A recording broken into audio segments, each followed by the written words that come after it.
and hi everyone. நான் உங்க ரோஷி. எல்லாரும் எப்படி இருக்கீங்க friends? We all are doing good. இன்னைக்கு நாங்க இந்த வீடியோல என்ன பார்க்க போறோம்னு பாத்தீங்கன்னு சொன்னா, நாங்க எங்களோட தோட்டத்துல நாட்டிருந்த ராசவள்ளிக்கிழங்கு வந்து ஹார்வெஸ்ட் பண்ணி அந்த ராசவள்ளிக்கிழங்கை வச்சு எப்படி நாங்க ராசவள்ளிக்கிழங்கு கஞ்சி செய்யலாம்னு சொல்லி தான் நாங்க இப்போ பார்க்க போறோம். வாங்க இப்போ நாங்க ராசவள்ளிக்கிழங்கு ஹார்வெஸ்ட் பண்ணிட்டு வந்துடலாம். எங்களோட தோட்டம்னு சொன்னதுமே நீங்க எல்லாரும் நினைச்சிருப்பீங்க நானே நாட்டி நானே ஹார்வெஸ்ட் பண்ண போறேன்னு சொல்லி.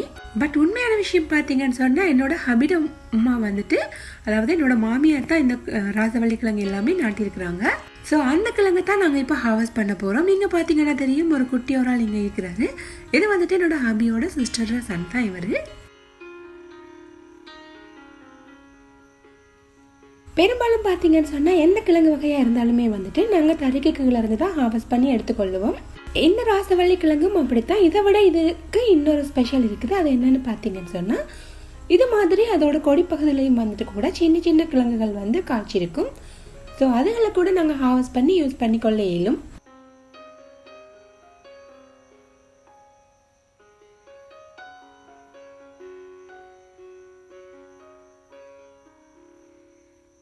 நாங்கள் ராசவள்ளிக்கிழங்கு ஹார்வெஸ்ட் பண்ணி கொண்டு இருக்கும்போது பார்த்தீங்கன்னு சொன்னால், இது மாதிரியான சின்ன சின்ன முட்டைகள் வந்து எங்களுக்கு பார்க்கக்கூடியதாக இருந்துச்சு. இது வந்துட்டு ஓனானோட முட்டை. ஸோ இதை வந்து ரொம்பவும் சேஃபாக நாங்கள் இருந்த இடத்துலயே வச்சுட்டு மறுபடியும் அதை வந்து மண்ணால் க்ளோஸ் பண்ணி விட்டுட்டோம். நாங்கள் ஏதாவது ஒரு விஷயம் செய்ய போகிறோம்னு சொன்னால், நாங்கள் எப்போவுமே சூழல் சமநிலையை குழப்பாமல் மற்ற பிராணிகளோட வாழிடங்களை குழப்பாமல் வந்துட்டு எங்களோட செயற்பாடுகளை வந்து நாங்கள் அமைச்சுக்கொள்ள வேணும். இன்னைக்கு வந்துட்டு நாங்கள் ராசவள்ளிக்கிழங்கு மட்டும் இல்லாமல் பிடிவள்ளிக்கிழங்கு அல்லது சிறுவள்ளிக்கிழங்குன்னு சொல்லக்கூடிய இன்னும் ஒரு டைப்பான கிழங்கு கூட ஹார்வெஸ்ட் பண்ணி கொண்டிருக்கிறோம். இந்த கிழங்கோட தாவர பகுதியில் பார்த்தீங்கன்னு சொன்னால் அதிக அளவான முட்கள் வந்து காணப்படுது. ஸோ நாங்கள் ஹார்வெஸ்ட் பண்ணும்போது ரொம்பவுமே கேர்ஃபுல்லாக ஹார்வெஸ்ட் பண்ண வேணும்.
என்ன போட்டோ புரியுதே இருக்கீங்க எவ்வளோ நேரம்?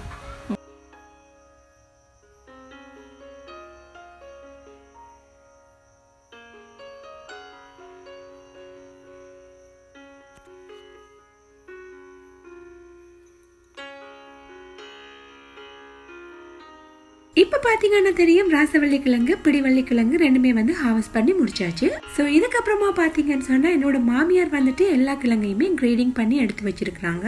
ஸோ அடுத்த சீசனுக்கு நாட்டுறதுக்காக வேண்டி கொஞ்சம் விதைக்கிழங்கை வந்து அவங்க தெரிவு செஞ்சு வச்சுட்டாங்க. அதுக்கப்புறம் பார்த்தீங்கன்னு சொன்னால், எங்களுக்கு தேவையான கிழங்கு வந்து நாங்கள் எடுத்துக்கிட்டோம்.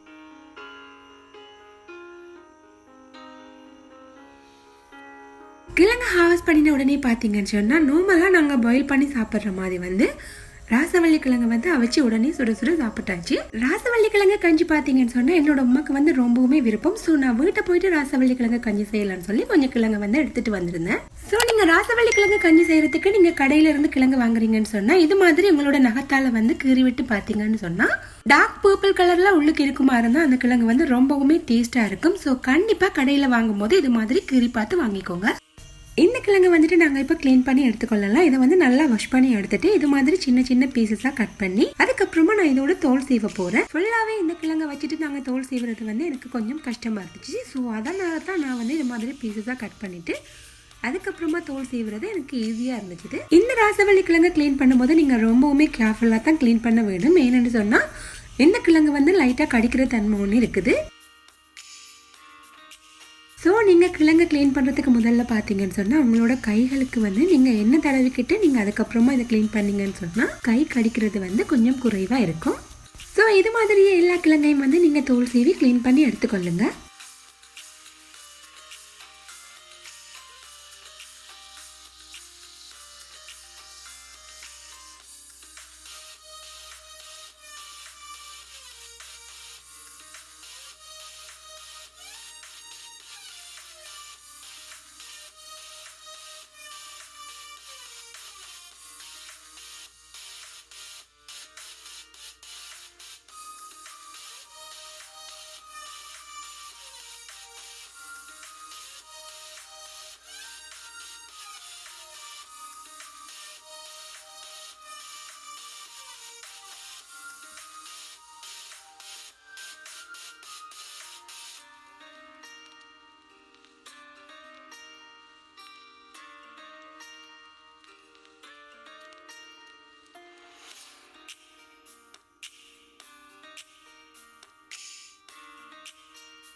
இது மாதிரி எல்லா கிழங்கையுமே வந்து நாங்கள் க்ளீன் பண்ணி எடுத்த பிறகு நாங்கள் இதை வாஷ் பண்ணி எடுத்துக்கொள்ளுவோம். கிழங்குல வந்து லைட்டாக ஒரு வலுவலுப்பு தன்மை ஒன்று இருக்கும். ஸோ அதை போக்குறதுக்காக வேண்டி ஒரு 3-4 தடவை வந்து நாங்கள் நல்லா கழுவி எடுத்துக்கொள்ள வேணும்.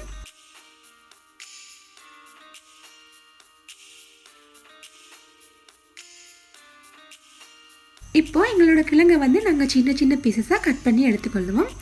அப்போ தான் எங்களுக்கு வந்து ராசவள்ளி கிழங்கு கஞ்சி செய்யும்போது எங்களுக்கு குயிக்காக வேகக்கூடியதாக இருக்கும். அந்த அளவுக்கு தேவையான அளவு குட்டி குட்டி பீசஸாக வந்து நீங்கள் கட் பண்ணி எடுத்துக்கொள்ளுங்க.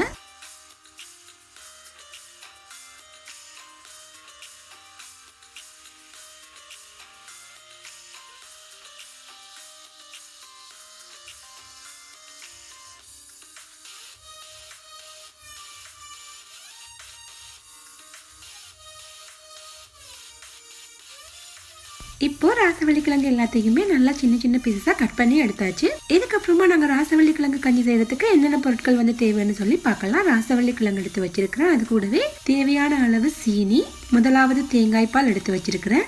அப்புறமா 2 டேபிள் ஸ்பூன் அளவு செவ்வரிசி, அது கூடவே 2 டேபிள் ஸ்பூன் அளவு நூடுல்ஸ் எடுத்து வச்சிருக்கிறேன். இப்போ நாங்கள் எடுத்து வச்சிக்கிற செவ்வரிசியை வந்து லைட்டாக வறுத்து எடுத்துக்கொள்ளுவோம். ஒரு 2 நிமிஷம் மாதிரி வறுத்து எடுத்துக்கிட்டோன்னா ஓகே. நாங்கள் ரொம்பவும் அதிகமாக வறுக்க தேவையில்லை. இப்போ இந்த வறுப்பட்ட செவ்வரிசியை ஒரு பிளேட்டுக்கு மாற்றி எடுத்து வச்சுக்கொள்ளுவோம். அடுத்ததான் நாங்கள் ராசவள்ளி கிழங்கு கஞ்சி செய்யறதுக்காக வேண்டி ஒரு சட்டியை ரெடி பண்ணிட்டு அதில் வந்து கட் பண்ணி வச்சிக்கிற ராசவள்ளி கிழங்கு எல்லாத்தையுமே சேர்த்துக்கொள்வோம். அது கூடவே நான் எடுத்து வச்சிருந்த தேங்காயோட 2வது பாலை வந்து நான் சேர்த்துக்கொள்றேன். தேங்காயோட 2வது பால் வந்து கிழங்கு மூழ்கிற அளவுக்கு நாங்கள் சேர்த்தோம்னு சொன்னால் எங்களுக்கு போதுமா இருக்கும். தேங்காய் பாலுக்கு பதிலாக நாங்கள் தண்ணி கூட சேர்த்து வேக வைக்கலாம். பட் 2வது தேங்காய் பால் சேர்த்து நாங்கள் வேக வைக்கும் போது எங்களுக்கு ராசவள்ளி கிழங்கு கஞ்சி வந்து ரொம்பவுமே டேஸ்டா கிடைக்கும்.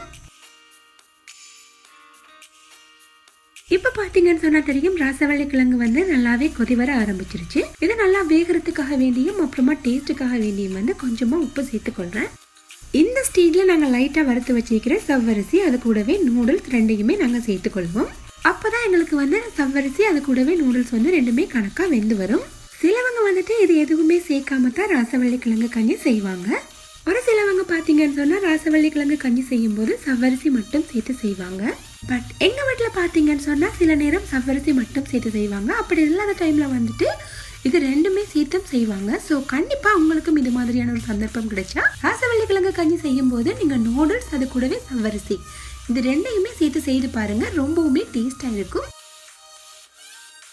இப்போ பார்த்தீங்கன்னா தெரியும், ராசவள்ளி கிழங்கு வந்து நல்லாவே வெந்து கரைய ஆரம்பிச்சிருச்சு. இந்த ஸ்டேஜ்ல நாங்கள் ஸ்பூனோட பின் பகுதியால் வந்துட்டு இது மாதிரி லைட்டாக மசிச்சு விட்டுக்க வேணும். ரொம்பவுமே மசிச்சு விடணும்னு தேவை இருந்தால் நீங்கள் அது மாதிரி செய்து கொள்ளுங்க. பட் எனக்கு வந்துட்டு ராசவள்ளி கிழங்கு கஞ்சி குடிக்கும் போது கிழங்கு வந்து சின்ன சின்ன பீசஸாக கடிப்படுறது வந்து ரொம்பவுமே பிடிக்கும். ஸோ நான் வந்துட்டு பார்த்தீங்கன்னு சொன்னால் லைட்டாக தான் மசிச்சு விட்டிக்கிறேன். இது கூடவே நாங்கள் எடுத்து வச்சிருந்த 200 கிராம் சீனியை வந்து நான் சேர்த்துக்கொள்கிறேன். உங்களோட டேஸ்ட்டுக்கு ஏற்ற மாதிரி வந்து நீங்கள் சீனியோட அளவை கூட்டி குறைச்சி கொள்ளையிலும்.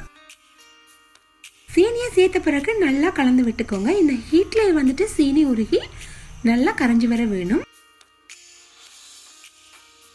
இப்ப பாத்தீங்கன்னா தெரியும், நாங்க சேர்த்த சீனி வந்து நல்லாவே கரைஞ்சிருச்சு. இது மாதிரி சீனி எல்லாம் நல்லா கரைஞ்ச பிறகு பாத்தீங்கன்னு சொன்னா ஒரு லிட் வச்சு க்ளோஸ் பண்ணி ஒரு 5 மினிட்ஸ் வரைக்கும் வேக விட்டுருங்க. இப்போ இதை நாங்க ஓபன் பண்ணி பாத்துறலாம். இப்போ பாத்தீங்கன்னா தெரியும், நல்லா ஒரு கன்சிஸ்டன்சிக்கு இந்த கஞ்சி வந்து ரெடி ஆயிடுச்சு. இந்த ஸ்டேஜ்ல நாங்கள் எடுத்து வச்சுக்கிற தேங்காயோட முதலாவது பாலை வந்து சேர்த்துக்கொள்வோம். தேங்காயோட ஒரு பாதியை துருவி வந்து நான் இந்த கட்டிப்பால் எடுத்து வச்சுக்கிறேன். ஸோ இதை வந்து நாங்கள் இப்போ சேர்த்துக்கொள்ளலாம். தேங்காயோட முதலாவது பால் சேர்த்த பிறகு நிறைய நேரம் கொதிக்க விடக்கூடாது.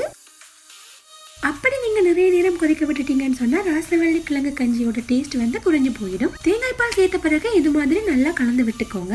நல்லா கலந்து விட்ட பிறகு இந்த ஸ்டேஜ்ல வந்து உங்களுக்கு விருப்பமா இருந்தா நீங்க ஏலக்காய் தூள் கொஞ்சமா சேர்த்துக்கொள்ளலாம். பட் பர்சனலி எனக்கு பார்த்தீங்கன்னு சொன்னால் ஏலக்காய் தூள் சேர்க்கறது வந்து அவ்வளவா விருப்பம் இல்லை. ஸோ நான் வந்துட்டு எதுவுமே சேர்க்கல. இது மாதிரி ஒரு ஸ்பூன் வச்சு கலந்து விட்டுக்கொண்டே இருங்க. அப்போதான் வந்து ராசவள்ளி கிழங்கு கஞ்சி வந்து அடிப்பிடிக்காம இருக்கும். இதை விடவும் திக்கான கன்சிஸ்டன்சியில் உங்களுக்கு கஞ்சி வேணும்னு சொன்னால் நீங்கள் வந்துட்டு அடுப்பிலேயே வச்சு இது மாதிரி நல்லா கிளறி விட்டுக்கொண்டே இருந்தீங்கன்னு சொன்னால் இதை விட திக்கான கன்சிஸ்டன்சி வந்து கொஞ்சம் நேரத்திலேயே கிடைச்சிடும். இப்போ பார்த்தீங்கன்னா தெரியும், ராசவள்ளி கிழங்கு கஞ்சி வந்து நல்லாவே ரெடி ஆகி கொதி வர ஆரம்பிச்சிருச்சு. ஸோ இந்த ஸ்டேஜில் நீங்கள் வந்து ஃப்ளேமை ஆஃப் பண்ணி விட்டுக்கொள்ளுங்க.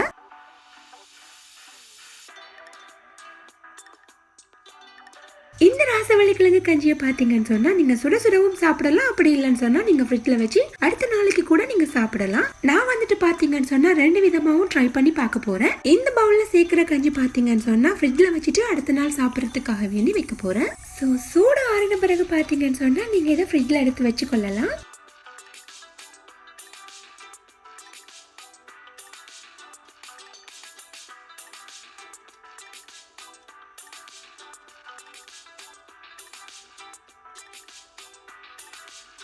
நான் வீடியோ ஸ்டார்டிங்ல சொல்லியிருந்த மாதிரி என்னோட அம்மாக்கு பாத்தீங்கன்னு சொன்னா இந்த ராசவள்ளிக்கிழங்கு கஞ்சி வந்து ரொம்பவுமே விருப்பம். சுட சுட சாப்பிடறதுக்காக வேண்டி பாத்தீங்கன்னு சொன்னா நான் இந்த கஞ்சியை என்னோட அம்மாவோட வீட்டுக்கு வந்து எடுத்துட்டு போக போறேன்.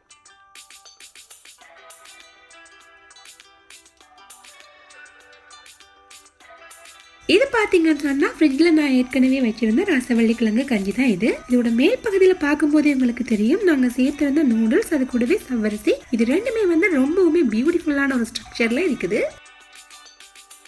இந்த கிளிப் பாத்தீங்கன்னு சொன்னா அடுத்த நாள் மார்னிங் எடுத்ததுதான். ரொம்பவுமே ஹெல்தியான, ரொம்பவும் டேஸ்டியான, அது கூடவே ரொம்பவும் கலர்ஃபுல்லான ராசவள்ளிக்கிழங்கு கஞ்சி வந்து ரொம்பவும் ஈஸியா சூப்பரா ரெடி ஆயிடுச்சு. ஸோ கண்டிப்பா நீங்களும் இதை உங்க வீட்டுல ட்ரை பண்ணி பாருங்க.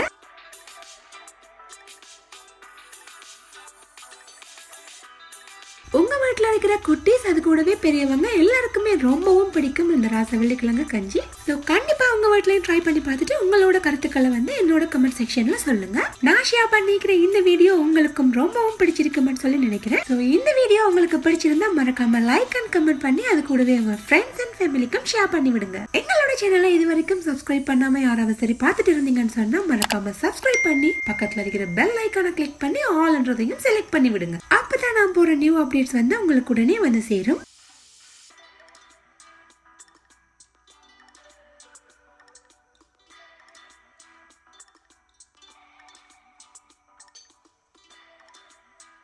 இதுவரைக்கும் இந்த வீடியோவை ரொம்பவும் பொறுமையா பார்த்துட்டு இருக்கிறவங்க எல்லாருக்குமே ரொம்பவும் நன்றி.